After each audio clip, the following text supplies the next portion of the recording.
point, Mr. Griffiths, did you begin to realise that there was a problem and that you weren't going to get the results that you had expected? How did you monitor exactly how this contract was going?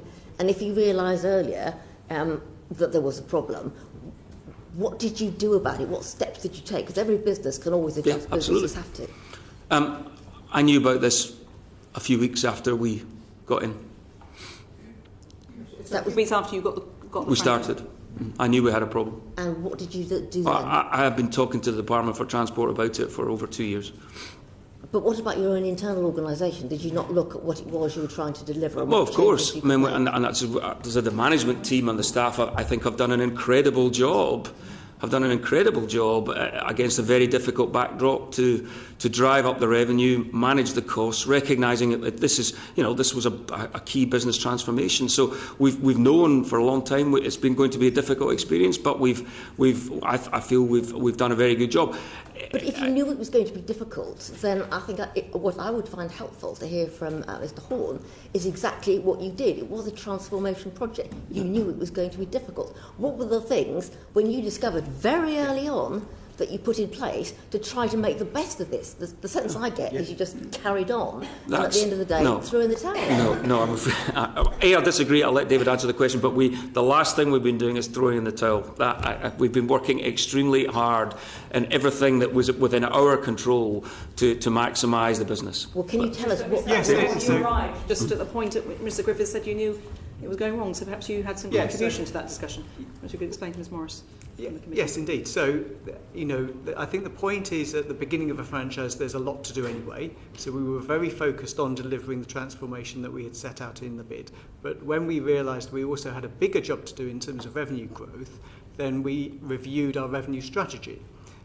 So to give you a couple of examples, we actually formed a separate group to look at our long-term commercial strategy. So we had the immediate management team focusing on the next year, and then we had a separate team looking at 12 months plus.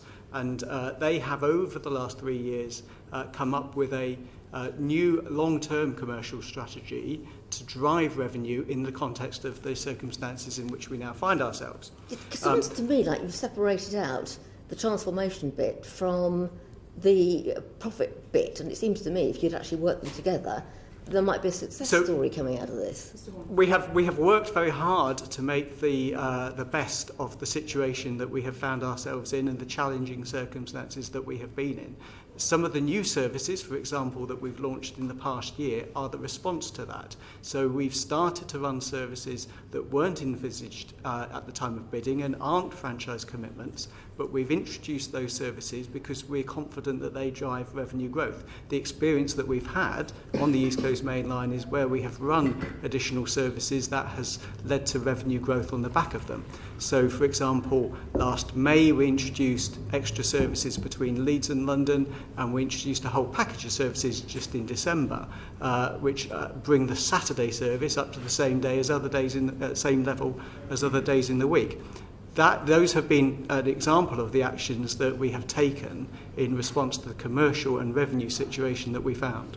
What was the transformation vision that you originally had? Because what you're painting is more of a picture of economic challenges, how are we going to sort out the profitability issue. So you're looking at the passengers, what they will pay. You do a tweak here and a tweak there and a new service there.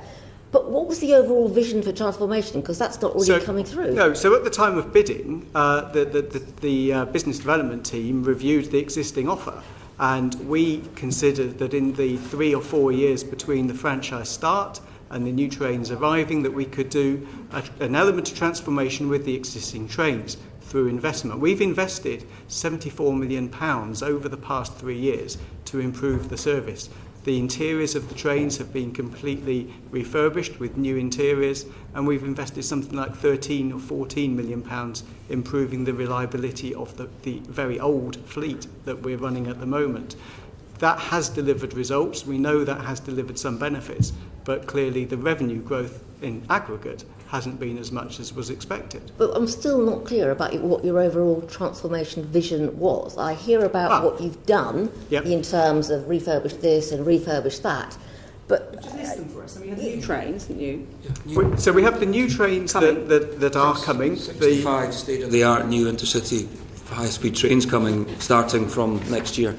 Right. And Completely changed the whole fleet on the East Coast Main Line. And answer Ms Morris's question. So, and what else? What was just because we had we've had it in bits, but let's have it all in one So list. the new trains will enable the operator to significantly increase the number of trains that the franchise operates. So and reduce journey times. We're getting into detail again. I think Ms Morris is rightly saying, can we just? We've had little bits and pieces about what you might improve. So you've talked about interiors, improving the existing rolling stock, but the long-term vision was new trains, which would mean what more efficient journey services, times, more capacity. That's it. So passengers are able to get a seat. And new services to places that don't have regular services at the moment. So the like of Bradford and Lincoln, Middlesbrough, Sunderland. Stirling. I mean, new services. Simple. This is an old railway. It's really tired. They've done remarkable that it's got this far. The whole business plan here was to absolutely revolutionise it between now and 2023 and create something that will be completely different from a customer point of view and much more valuable from a taxpayer point of view. And that will happen. The investment is coming through that will drive that. So this what we've got, what we started with, and even what we've got today, by the time we're through to 2022, 2023, this will be a completely different proposition. Okay. So that was a complete transformation of the railway.